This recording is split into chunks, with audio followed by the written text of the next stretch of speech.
প্রিয় শিক্ষার্থী বন্ধুরা, আজকে আমি নবম দশম শ্রেণীর পদার্থবিজ্ঞানের বল অধ্যায় থেকে বন্দুকের পশ্চাৎবেগ নির্ণয়ের একটা অঙ্ক নিয়ে আসছি। তো দেখো, এখানে একটা উদ্দীপক দেওয়া থাকবে, এরপর তোমাদেরকে অঙ্কটা বের করতে হবে। তো সৃজনশীলে এরকম উদ্দীপক থাকবে, বলবে যে একজন পাখি শিকারী একটি পাখিকে লক্ষ্য করে বন্দুক থেকে 1000 মিটার পার সেকেন্ড বেগে 5 গ্রাম ভরের একটি গুলি ছোড়ে এবং বন্দুকটির ভর হচ্ছে 2 কেজি। এখন তোমাদেরকে বলবে যে বন্দুকের পশ্চাৎবেগ নির্ণয় করো। তাহলে আমাদের কি করতে হবে? প্রথমত আমরা দেখি কি কি মান দেওয়া আছে। খেয়াল করো, এখানে গুলির কথা বলা আছে, গুলির বেগ দেওয়া আছে আর গুলির ভর দেওয়া আছে। তাহলে আমরা লিখবো গুলির ভর। মাথায় রাখবা,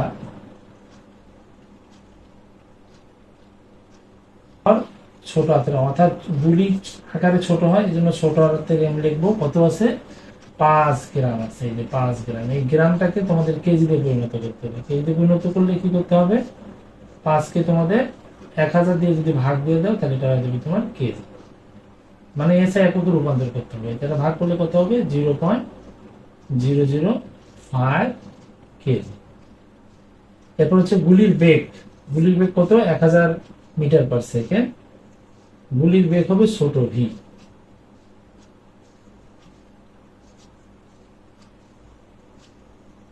তাহলে গুলির বেগ ভি ইকুয়াল টু কত আছে? 1000 মিটার পার সেকেন্ড।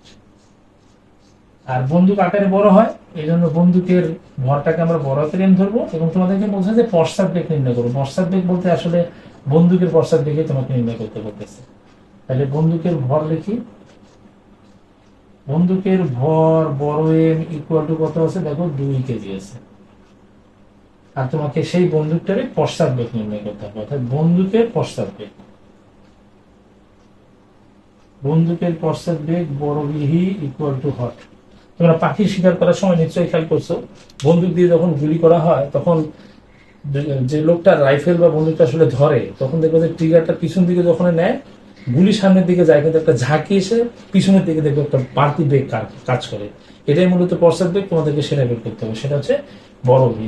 এটার জন্য নর্মাল সূত্র হচ্ছে MV equal to minus MV. তাহলে এখানে আমরা লিখবো আমরা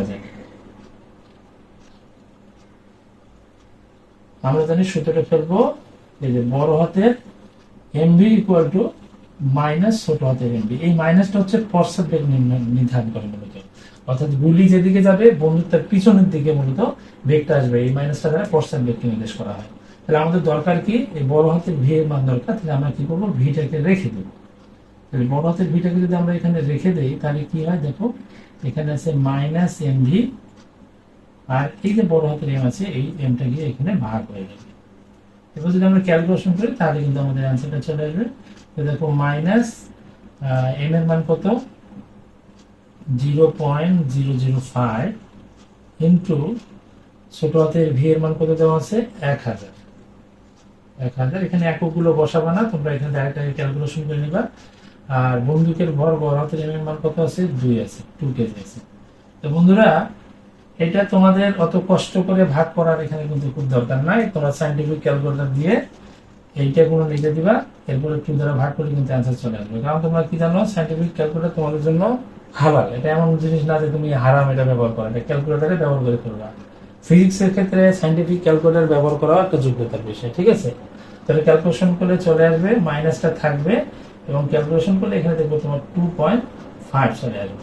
ওকে, তাহলে এখানে আমরা পশ্চাৎবেগটা কত দেখতেছি? 2.5 মিটার পার সেকেন্ড। এখন আমরা যখন সরাসরি পশ্চাৎবেগ কথাটা উল্লেখ করব, তখন এই মাইনাস চিহ্নটা দিতে হবে, কারণ মাইনাস মানে হচ্ছে পশ্চাৎবেগ। তাহলে আমরা লিখবো অতএব নির্ণয় বন্দুকের পশ্চাৎবেগ। নির্ণয় বন্দুকের পশ্চাৎবেগ কত হবে? 2.5 মিটার পার সেকেন্ড। তো এই জায়গাটায় তোমাদের কিন্তু আর মাইনাস চিহ্নটা উল্লেখ করতে হবে না। তো এভাবে তোমরা কিন্তু বন্দুকের পশ্চাৎবেগ নির্ণয় করতে পারো। এটা ভরবেগের সংরক্ষণ সূত্র দিয়েও বের করা যাবে, কিন্তু এই বন্দুক আর গুলির যে সূত্র, নর্মাল সূত্র, এটা দিয়ে বের করা তুলনামূলক সোজা এবং তোমার অনেকগুলো মান তখন লিখতে হয় না। এভাবে চেষ্টা করো, আশা করা যায় খুব সহজেই অঙ্কগুলো করতে পারো। আজকে বলতো, আল্লাহ হাফেজ।